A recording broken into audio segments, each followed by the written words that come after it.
ഒരു കോമണർ വരുമെന്ന് വെച്ചാൽ ഒരു ഹിസ്റ്ററി ആയി മാറുമായിരുന്നു. ഒരു കോമണർ ഒരു 99 ഡേയ്സ് 100 ഡേയ്സ് നിൽക്കുക, അവർക്ക് ഒരു കപ്പ് കിട്ടുക എന്ന് പറയുന്നത് അടുത്ത കോമണേഴ്സിന് ഒരു എന്താ പറയുക, ഒരു പ്രോത്സാഹനം ആകുമായിരുന്നു സാധാരണക്കാർക്ക്. അനുമോൾ ഇസ് എ സെലിബ്രിറ്റിനോ, അനുമോളുടെ നമുക്ക് അസൂയം കാര്യങ്ങളൊന്നും ഇല്ല, കാരണം അവർ ഓൾറെഡി സെലിബ്രിറ്റിയാണ്. 1 മില്യൺ സബ്സ്ക്രൈബേഴ്സും ആരാധകരുമായിട്ടാണ് അതിനകത്ത് കയറിയത്. പക്ഷേ നോർമലി എന്താ പറയുക, ഒരു PR അലിഗേഷൻ അവരിലേക്ക് വന്നിട്ടുണ്ടായിരുന്നു. മറ്റുള്ള ഇപ്പം പിന്നെ ആര്യൻ ടോപ്പ് 5 എത്തുമെന്ന് കരുതിയിരുന്ന ആളാണ്, ടോപ്പ് 3 ഉണ്ടെന്ന് കരുതിയിരുന്ന ആളാണ്. അപ്പോൾ അങ്ങനെ പോലുള്ള ആൾക്കാർക്ക് കിട്ടിയിരുന്നു എന്ന് ആഗ്രഹിച്ചിരുന്നു. പിന്നെ അനുമോൾ കളിച്ചില്ല എന്ന് ഞാൻ പറയത്തില്ല, അനുമോൾ കുറച്ചൊക്കെ കളിച്ചിരുന്നു. ബട്ട് കുറച്ചൊക്കെ അവരൊരു പക്ഷെ കാൽഭാഗം കളിച്ചിട്ടുണ്ടെങ്കിൽ ബാക്കി ഒരു മുക്കാൽ ഒരു 50% PR കളിച്ചിട്ടുണ്ടെന്ന് ഞാൻ ചിന്തിക്കും. എല്ലാവർക്കും PR ഉണ്ട്, ആർക്ക് എനിക്ക് PR ഇല്ല. 3-4 പേർക്ക് ഒഴിച്ച് 3-4 പേർക്ക് ഒഴിച്ച് മിക്കവർക്കും PR ഉണ്ട്. അപ്പൊ PR ഉള്ളവർക്ക് അനുമോളെ കളിയാക്കാൻ യാതൊരു റൈറ്റില്ല. ചേച്ചി അപ്പൊ കുറെ പൈസ ഉള്ള ആൾക്കാർക്ക് വിജയിക്കാൻ പറ്റുമോ ബിഗ് ബോസിൽ? ഒന്നും കാണിക്കണ്ടേ? ഒന്നും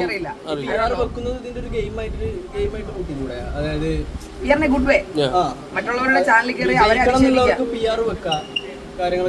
അങ്ങനെ ആകാതിരിക്കട്ടെ എന്ന് ഞാൻ ആഗ്രഹിക്കുന്നു. കഴിവ് സമയമായിട്ട്